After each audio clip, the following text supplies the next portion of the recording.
پہاڑی زبان میں اپڈیٹ سنیے۔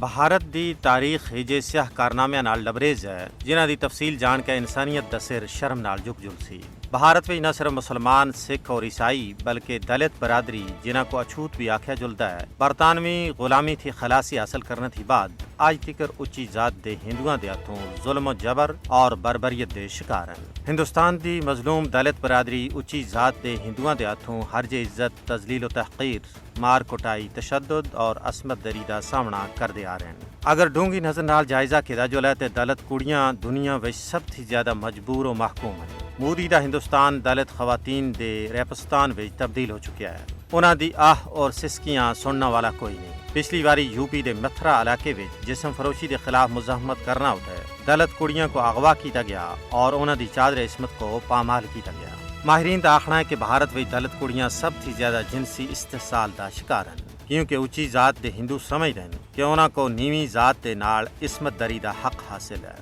سب تھی بڑی ستم ظریفی یہ ہے کہ اچھی ذات دے ہندوؤں دی طرفوں عصمت دری تھی بعد دلت کڑیاں پہلا تے خوف نال رپورٹ ہی درج نہیں کرواندیاں، اگر کسی سن رپورٹ درج کروائی دیتی تو اس کو واپس کہنا دی دھمکیاں دیتی جلدیاں۔ بھارت وہ ملک ہے جتھے ہر دوے تھیڑے دلت کڑیاں دے خلاف ظلم دی خبراں موصول ہوندیاں۔ ہندوستان وچ روزانہ اوسطاً 3 دلت کڑیاں دی عصمت دری کیتی جلدی ہے اور 2 کو قتل کیتا جاندا ہے۔ دلت کڑیاں دے نال درندگی دے ان واقعات کو مودی پولیس اور میڈیا اکثر نظر انداز کر دے ہیں۔ دلت بھارت دا ایک پسماندہ قبیلہ ہے جنہاں کو ذات پات دی درجہ بندی وچ سب تھی نیویں درجے تے رکھے گیا ہے۔ ہندوستان دا دارالحکومت دہلی اس ویلے دنیا وچ ریپستان دے نال مشہور ہے۔